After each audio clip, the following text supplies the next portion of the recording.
Am I the only one that has no desire to watch Avatar? Am I the only one who didn't watch Avatar and doesn't even care about watching it? Am I the only one who doesn't give a toss about the hashtag Avatar movie? Hashtag load of crap. Just curious, am I the only one who doesn't really get to the hype with the Avatar movies? Am I the only one that dislikes Avatar? Yo! Hold up! Time out! Time out! Y'all take a chill! James Cameron's Avatar franchise has got to be one of the most unique and perplexing cultural entities of the 21st century. Here we have a series of films where blue aliens soar through the sky on winged Pokemon, commune with ancestral spirits through ancient tree magic, and wage war against human colonizers with hulking mechas and futuristic machine guns, all overseen by one of the most successful filmmakers of all time, with budgets that rival the annual GDP of some small island nations. And yet, I can't think of another franchise that exists in quite the same cultural limbo, if you will. See, on the one hand, Avatar is this enormous, unavoidable juggernaut which completely dominates box office charts, while simultaneously sitting at the forefront of cinematic technological advancement, pushing what big-budget filmmaking is even capable of with each new release. But on the other hand, these movies have more often than not been treated with this strange indifference, the discourse usually boiling down not to the content of the films themselves, but their supposed lack of cultural impact. And yes, this indifference to Avatar typically takes a very specific shape, because it's rarely actually expressed as outright hostility, or even detailed criticism. No, instead it manifests as this casual and slightly proud apathy. You know, you see many people expressing their disregard towards the series, while wondering if they are indeed the only ones who feel that way. Now, this isn't to say that there aren't thoughtful critiques leveled at Avatar, from casual moviegoers to professional critics, and we'll talk about that more later. But it does seem odd to me that so many of the conversations I see around this franchise tend to hover above the work itself, reducing these movies to abstract phenomena rather than a concrete series of films with, you know, specific qualities, intentions, and artistic choices. And yet, let's not forget that there are also plenty of people out there who genuinely engage with and enjoy these films, who connect with them on their own terms and take away loads from the whole Pandora experience. And yes, for the sake of transparency, that group includes the guy talking to you right now, which is where Avatar becomes very interesting to me, because I feel like, beyond questions of personal taste, Jimmy Cameron's passion project offers a pretty useful case study in how we as a human race discuss art, in how popularity, sincerity, and scale can shape our opinions before we've even really sat down to look closely at the work itself. In truth, I reckon that Avatar's seemingly mixed response tells us less about the films themselves or any individual viewer, and more about the frameworks we as a society have collectively developed for deciding what kinds of art are worth taking seriously and what kinds of art are not. Which all leads me to ask, just how did we get here? I was 8 years old when the first Avatar came out, so I'm not gonna sit here and deliver some detailed account of my experience. You know, I don't remember the specific emotions that washed over me when Jake Sully first opened his eyes in his new blue body. However, what I can remember, and I reckon this is something that most people will agree upon, is that this film was an event. I remember watching Avatar in a packed 3D IMAX cinema back in 2009 with my family, and, well, none of us had ever seen anything like it before. No one had. Yes, in terms of the groundbreaking visual effects, but more importantly in how those effects immersed us in the experience as a whole. The scale, the attention to detail, the sense of being dropped into this fully realized world. It was overwhelming in the best way possible. And let's just say that basically everyone and their mother watched this movie. It was completely unavoidable. Even if you hadn't seen Avatar yet, you were acutely aware that you soon would. In that sense, I guess it was similar to something like Avengers Endgame years later. But even then, Avatar was an original, standalone film. This wasn't the payoff to a decade-long franchise, but a brand new world asking audiences to step inside it from scratch. It's actually funny to think about now in our contemporary cinema landscape that something so unfamiliar could grow into such a financial behemoth. But helped by the household name of James Cameron, known for his ambition and spectacle and earnestness, people showed up for Avatar in enormous numbers. Eventually, it of course became the highest grossing movie of all time, dethroning Titanic, directed by, oh yeah, also James Cameron. The guy literally beat his own record. What a mad lad. There was even this term I remember hearing at the time called post-Avatar depression syndrome, which certain moviegoers described as the oddly deflating feeling of returning to the real world after having spent nearly 3 hours in the cinema, in Pandora. Which, again, just speaks to how deeply the film's world lodged itself in many people's imaginations. Combining this with the 9 Oscar nominations Avatar received, including 3 wins for visual effects, art direction, and cinematography, my overall impression of the film at the time was a positive one. It felt like something important had happened, even if I didn't fully understand why. Again, I was only 8 years old at the time, and it hadn't yet dawned on me that so much of the conversation surrounding Avatar was about the experience, the feeling, the effects, the immersion, rather than the writing, or the characters, or the plot. And to be honest, once that initial cultural moment in 2009 had passed, I didn't really think about Avatar again for a while. I never rewatched it, never spoke about it with anyone. No, it just kind of faded into the background. And on the rare occasion it was brought up, it was usually due to its status as the highest grossing movie of all time, rather than conversations focused around storytelling, or characters, or specific plot beats, you know? And I reckon that's an experience a lot of people can relate to. Avatar slowly dissolving from the collective cultural conversation, not because it was actively rejected or disliked, but because it simply drifted out of focus. It happens, man, especially when you remember that the internet in 2009 wasn't exactly the same monolithic opinion factory and courtyard it is today. But of course, everything in the end is impermanent. Like most teenagers growing up in the 2010s, I eventually got on the internet myself and quickly discovered that James Cameron's Avatar, that successful blue alien film I watched when I was 8, had garnered a very specific reputation. It was routinely labelled forgettable, hollow, essentially a James Cameron tech demo, weighed down by bland characters and an unengaging script. People were quick to point out how unoriginal the story was, often dismissing it as Pocahontas in space, while the film's alleged lack of cultural impact became an equally huge talking point.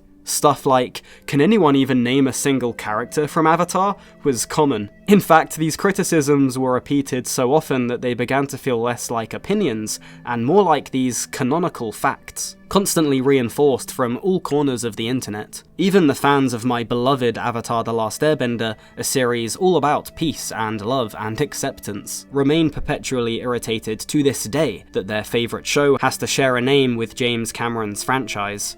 Just wait until they read the Bhagavata Purana. Am I right, guys? Now, look, I'm not gonna sit here and pretend Avatar is better than Citizen Kane, or that none of these criticisms have any truth to them. But here's the thing, because this narrative of indifference was so widely shared, it became incredibly easy for people to adopt without much friction. It fit neatly into a broader cultural shift taking place throughout the 2010s, where sincerity increasingly fell out of favour and ironic distance became the default way of engaging with popular art. There's also just something undeniably comfortable about taking the piss out of a financial juggernaut, right? We often bond more quickly over shared disdain than shared enthusiasm, and Avatar became an easy target for that kind of contemporary collective shrug.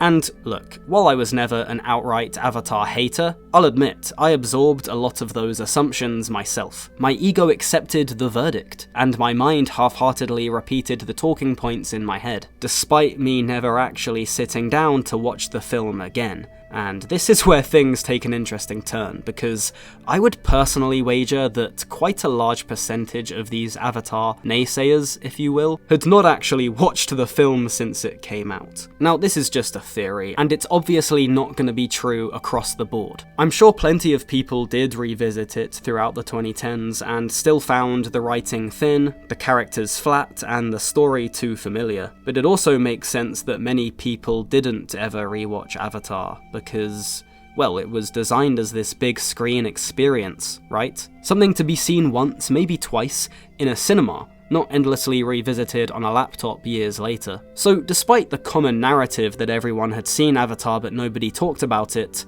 my experience during the 2010s, especially online, suggested almost the opposite. People often had a ton to say about the film. What they weren't seemingly doing was actually sitting down to rewatch the thing, and this is a pattern you can find across the internet. Now, I'm not trying to start any drama here, I obviously have massive respect for the YouTuber I'm about to mention, but I implore you to go back and watch Nerdwriter's video from October 2015 titled Interstellar, When Spectacle Eclipses Story. It's definitely one of the guy's more controversial essays, mainly due to his opinions on Christopher Nolan's own ambitious sci-fi project, but what I want to focus on is purely the intro to this video. Due to copyright reasons, I obviously can't play the clip itself, so instead I'm just gonna read from the transcript. Because again, I think it works as a pretty perfect time capsule for the sentiment surrounding Avatar during the 2010s.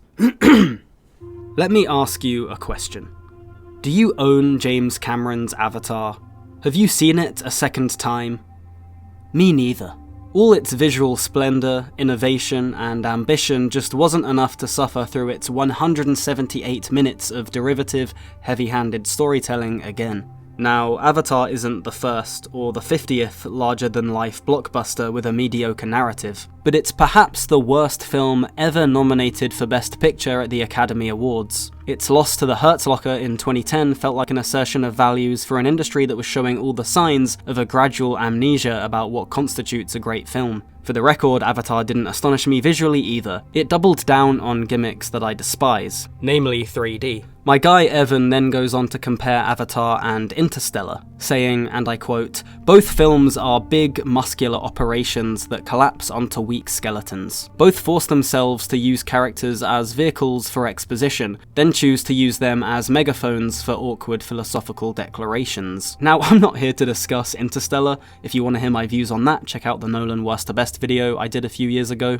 Nor am I here to hate on Nerdwriter, who, again, is a YouTuber I have a lot of time for, and who is of course allowed to voice his opinion on the internet just as much as I am. But, do you see what I mean? Listen to how confidently his dismissal of Avatar is delivered. It's spoken with such self-evidence, especially that "me neither" line near the start, which treats the film's reputation as something so set in stone, it barely even needs addressing. It's fascinating stuff, really. And what makes it even more interesting is that all of this frustrated indifference from Evan is expressed alongside an open admission that he hasn't actually revisited Avatar since 2009. Now look, you can obviously still have an opinion on a movie 6 years after your sole viewing of it. That's completely normal. But there is something rather striking about how specific and forceful Evan's criticism is here, especially his claim that Avatar is perhaps the worst film ever nominated for Best Picture at the Academy Awards, which in my opinion is an insane thing to say, especially considering titles such as Crash, The Blind Side, Extremely Loud and Incredibly Close, and of course who could forget Wesley Ruggles' Cimarron. But again, this is less about Nerdwriter specifically, and more about the moment in time he's speaking from. That tone of certainty, the ease with which James Cameron's Blue Alien film is written off as forgettable and artistically empty, was very much the prevailing sentiment of the era. By the mid to late 2010s, that verdict had pretty much hardened into fact, repeated confidently and rarely questioned. For a while, it genuinely felt as though Avatar was destined to remain in that space, its most famous cultural impact being the claim that it had no cultural impact. There were still people who championed it, of course, but they were largely drowned out by the louder consensus, and it seemed unlikely that the narrative was ever going to shift. Which brings us to the next moment in this gripping tale. I was 21 years old when the second Avatar came out. Avatar: The Way of Water, that is. Now, James Cameron had spoken about potential Avatar sequels since before the original was ever released. It was actually one of the main things people would voice their disinterest towards when engaging in that special kind of casual Avatar criticism. You know, stuff like, James Cameron's making more Avatar films? When will he realise that no one cares? However, by 2021, it seems to me at least that something was beginning beginning to shift. Avatar's long-delayed return with The Way of Water prompted many people to revisit the original without a decade of noise hanging over it, and all of a sudden, I was seeing blue aliens everywhere. In fact, it was the most by far the original Avatar had been discussed since 2009. But not only this, the conversations were focused less on the movie's reputation or cultural impact, and more on the content of the film itself, what's actually on screen. To me, it felt like a mix of people revisiting the film for the first time in years, and realizing they liked it way more than they expected, alongside others who had always loved it, but who had mostly been drowned out by the dominant narrative. And sure, the original movie still had its detractors. I saw plenty of people head back to Pandora with an open mind before The Way of Water, hoping to have their opinion changed, only to come away with the same classic issues. And that's obviously fair enough, but alongside that, there was also a noticeable increase in genuine enthusiasm. People talking about the film with affection and passion, rather than detached irony. And so, after watching enough of these reassessments and reading enough thoughtful takes, I started to feel something shift in myself too. I found myself, maybe for the first time, thinking about that experience in Pandora all those years ago, how wholesome and exciting everything felt. So eventually, I sat down in my living room to put on the original Avatar for only the second ever time. Now, this was obviously on a much smaller screen than that first watch back in 2009, but I don't know, man, I was in a weird way kind of excited to experience the story without the, maxed out James Cameron sensory overload, to see what it felt like stripped of some of the spectacle, at least. I mean, who knows, perhaps even the writing and characters would come into focus a little more. I was completely by myself for this as well, so again, perhaps this smaller, more personal experience would finally help me decide whether Avatar was actually a good film or not. So I pressed play, sat back, and watched. And something occurred to me very quickly. Oh right, yeah, this is obviously amazing. Wait, hold on, this is the thing that people have spent the last decade making fun of. This outrageously awesome, ambitious, expensive, painstakingly crafted, completely sincere spiritual adventure about a traumatized ex-marine who uploads his consciousness into a blue alien body, learns to catch and ride Pokemon, plugs his hair into glowing trees, falls in love with Zoe Saldana and winds up in a brutal sci-fi fantasy crossover war, fighting against human colonizers marching through forests in giant metal suits. This is the thing we've collectively decided as a society is just not worth talking about. Here's the thing, guys. This was gonna be the section of the video where I broke down my rewatch of Avatar in the usual way. Standard analysis, bish bash bosh, everyone's home by dinner. But while writing this section, it became clear to me very quickly that that approach just isn't going to cut it here. Because different pieces of art demand different ways of being talked about, right? And in general, I think Jimmy Cameron's films really resist being flattened into that kind of standard YouTube analysis. The guy just isn't operating on the same wavelength as a lot of other mainstream filmmakers, because he's not especially interested in cleverness or subversion. No, his strategy is to build these enormous, emotionally direct worlds, and commit to them with just an insane level of earnestness. Everything is turned up, the emotions, the spectacle, the sincerity, and yeah, that intensity can feel awkward if you're trying to assess it using the same tools you'd apply to, say, a tight character drama or a clever genre deconstruction. His films don't really want to be dissected line by line, they want to be experienced on a gut level. And experienced on a gut level they were, across all those rewatches of the original, and then of course with the release of Avatar: The Way of Water in 2021. What was interesting to me was how consistent the reaction pattern remained across both films, because there was still this clear split. Like, don't get me wrong, more people than ever were coming away from Pandora openly enthusiastic, surprised by how much the experience landed for them. But of course, there were still others who felt the same distance they always had, raising the same old issues around writing. That divide never disappeared, but the atmosphere surrounding the whole Avatar conversation seemed to relax a lot. People were, for the most part, far less extreme about the thing than they used to be. Maybe that's just what time does, I don't know. Avatar was no longer this constant punchline, but something people were willing to sit with and debate in good faith. And I, for one, am really happy about that. James Cameron's Avatar franchise is good, and it deserves to be spoken about with respect and I thank Awa that I'm able to come on here and talk about how good Avatar is. Because it is good.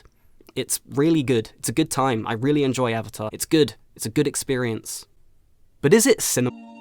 In 2019, acclaimed director Martin Scorsese spoke out against modern superhero movies, arguing that, sure, while they were competently made for the most part, he didn't consider them cinema due to a perceived lack of personal vision, emotional risk, and sense of authorship he typically associates with the art form. Now, don't get me wrong, I reckon the legendary filmmaker could have worded his initial comments a little better. I don't even think the guy who made Goodfellas gets to unilaterally decide what does or doesn't count as cinema. That said, I also don't think this was just a case of old man yells at cloud, because whether Marty articulated it perfectly or not, those comments spoke to a very real and growing fatigue with modern blockbuster cinema. This lingering sense that we might be living through a slightly feeble era of popular filmmaking, let's say. This becomes especially apparent when people start comparing today's output to stuff like Jurassic Park or Terminator 2 or The Matrix. You see it everywhere online, come on guys. This feeling that movies used to feel bigger, bolder, more alive, even when they were operating at a massive commercial scale. In fact, I touched upon modern cinema's perceived lack of soul in August 2024, where I uploaded a video to this channel titled Sincerity, Hollywood's Forgotten Currency. In it, I talked about how so many big studio films now seem oddly embarrassed by earnest emotion, spiritual ideas, or genuine conviction, and instead retreat into irony and self-awareness as a kind of default posture, a defense mechanism, if you will. And let's just say that the video did very, very well, once again speaking to this disconnect people have with blockbusters these days. And yeah, people in the comments were debating Sincerity as a stylistic choice, sure, but I also remember just this overwhelming wave of apathy. This reoccurring sense that something vital had gone missing from modern films, that movies no longer felt like cinema in the way they once did. Which brings us, at last, to the other day, where I sat down to watch Avatar, Fire and Ash, the third installment in James Cameron's epic saga. Now, I've deliberately kept my own feelings on this franchise fairly restrained up until this point, partially because, as I've said, Cameron's films are kind of awkward to pin down through standard analysis, and partially because I wanted to map out the conversation before weighing in myself. But honestly guys, I can't hold it in any longer. I had such a stupid grin on my face for the entirety of Avatar Fire and Ash's runtime that I really do think I just need to spend the rest of the video making the case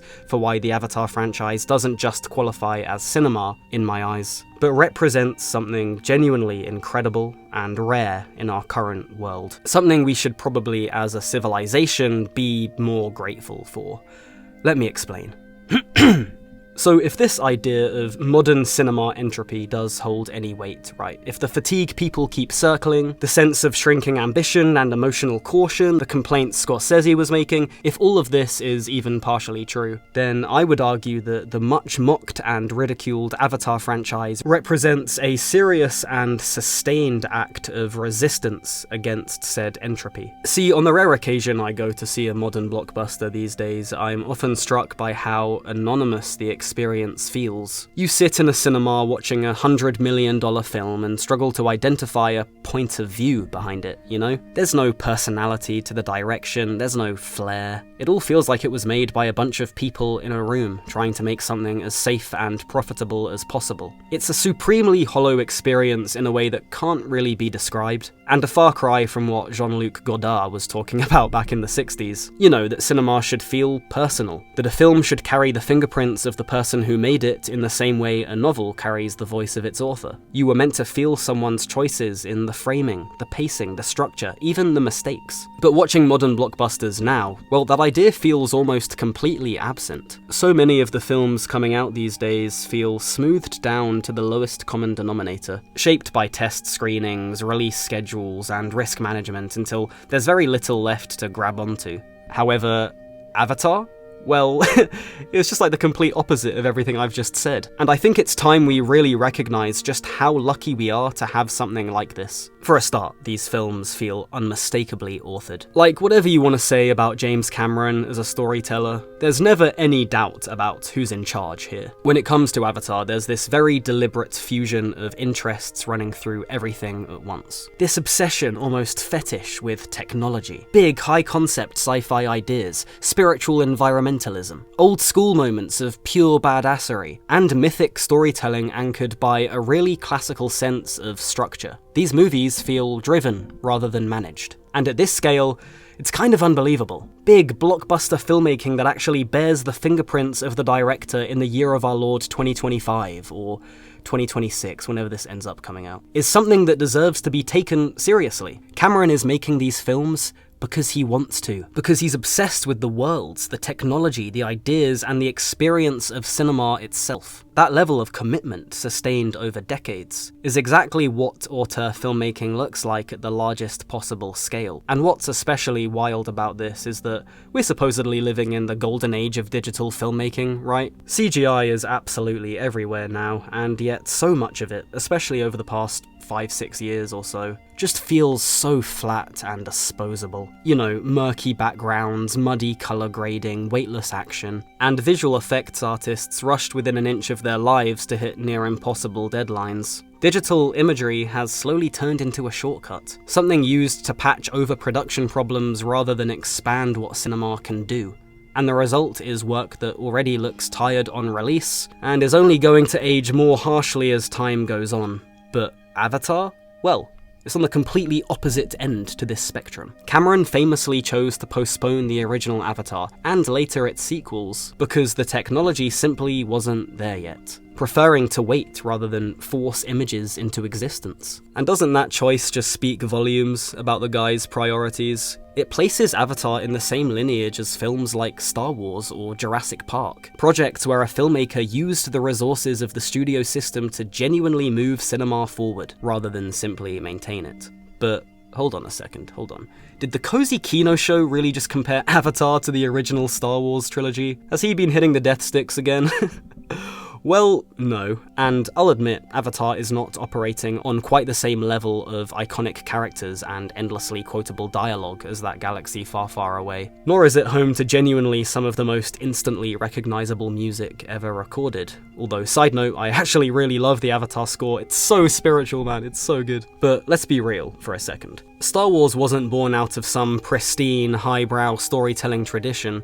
No, it was George Lucas remixing old pulp. Stuff from his past, stuff that he liked. Flash Gordon serials, Kurosawa samurai movies, mythic archetypes, clear moral binaries. Simple ingredients treated with absolute seriousness and realized with an unprecedented level of craft for the time. Is Avatar not part of the exact same lineage? This is 70s paperback sci-fi energy through and through. Big ideas, blunt symbolism, archetypal characters, spiritual/magical world building, all realized at a scale that would have been unimaginable when those books were being written. Like, is that not just pretty cool and interesting? Can we not just appreciate that on quite a rudimentary level? These stories, these pulpy sci-fi fables from a different time, were never aiming for complex narratives or Shakespearean dialogue, and I think this is where a lot of the confusion around Avatar comes from. We keep applying the same critical tools to everything, regardless of what the work is actually trying to do. We talk about films as if they're all supposed to succeed in the same way, when historically that's never been how art has worked. Again, different kinds of art ask different things of us. Some works invite close psychological scrutiny,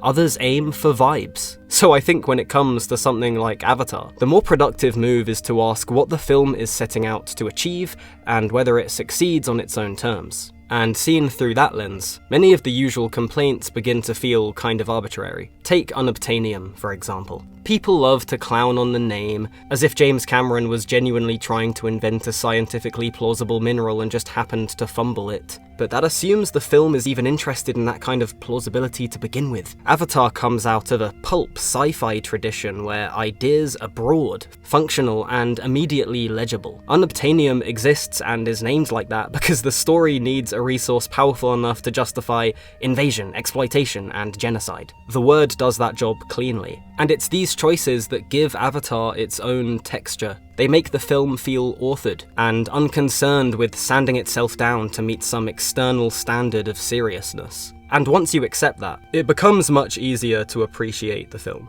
even when it comes to its shortcomings. In fact, you learn to cherish the shortcomings just as much as the good stuff. For example, right, does the guy who plays Spider hold within him the acting chops of a Daniel Day-Lewis or a Marlon Brando? Probably not, right?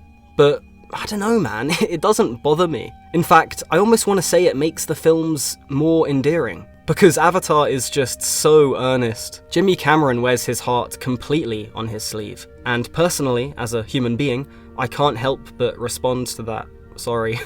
There's something disarming about a blockbuster this big and chaotic being so emotionally upfront, so unconcerned with protecting itself from ridicule. And it's the same thing with the writing and the characters. Why is it so hard for us to appreciate simple storytelling done well? Avatar sits in this really interesting space where genres blur together. Sci-fi, fantasy, war movie, spiritual fable. And it commits to that tone with absolute zero embarrassment. And I think there's something kind of incredible about that scale and ambition being applied to something so straightforward and sincere, even if it inevitably comes out with a few clunky edges. I don't know, man. I feel like complaining about the simplicity of Avatar's storytelling is a bit like complaining that the original Star Wars trilogy is too camp, or that Mad Max Fury Road just doesn't have a sufficiently intricate screenplay. Like, at a certain point, you're just criticizing the film for being exactly what it set out to be. We also need to quickly discuss the whole, cultural impact thing. Because honestly, I find the whole conversation a little silly. Not to get too Terence McKenna on you guys, but I don't see the relevance of cultural impact in these kind of discussions.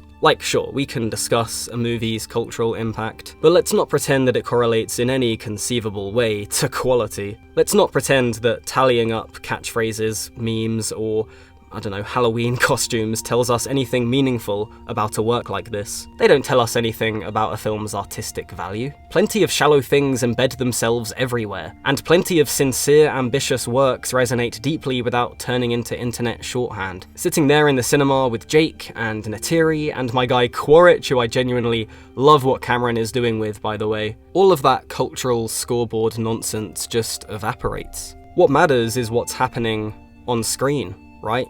In the cinema. How it makes me as a viewer feel. Like when Scorsese says cinema, I don't think he's talking about some elite club reserved for 5-hour Hungarian highbrow character studies in black and white from the perspective of a traffic cone. I think the guy's just talking about heart and soul and authorship and craft, and by that definition, yeah, Avatar is absolutely cinema. Of course it is. It's a filmmaker using the biggest canvas available to build a world with weight and texture, to chase a particular kind of immersion, to stage spectacle with clarity, to tell a spiritual, environmental fable with his whole chest, and to do it without constantly flinching away from its own emotions. You are allowed to roll your eyes at the archetypes, you're allowed to feel cold towards the characters. Trust me, I'm not saying the Avatar franchise is high art or anything, but I genuinely struggle to see how a project this singular, this technically ambitious, this committed to its own tone and worldview, can be dismissed as anything other than cinema. Like I said in the intro, Avatar is a weirdly perfect case study in how we decide what kinds of art deserve respect. Because on paper, this franchise has everything that should make modern audiences sneer. Sincerity, mythic simplicity, spiritual imagery, massive popularity, big commercial scale. And yet, when you actually sit down and watch it, when you engage with what's on screen instead of the noise around it, it becomes very hard to deny the love on screen. Like, whatever your personal taste happens to be, we live in a world where a man like James Cameron still gets to do this. Still gets to take a swing this big and earnest and insane. And I think that needs to be acknowledged. Yeah, cinema might be in a strange place right now. And no, Avatar isn't the most intricate or psychologically dense work ever put to screen. But I don't know, man. If aliens looked at our civilization and saw that our highest grossing film of all time was this sprawling anti-colonialist, pro-environmental, spiritually curious sci-fi epic about connection and empathy and trees, a story about returning to nature, I'd honestly feel kind of proud. And that, my friends, is the power of cinema. So, there you go. Avatar, I see you. James Cameron, I see you. And for everyone still watching, Thanks for watching.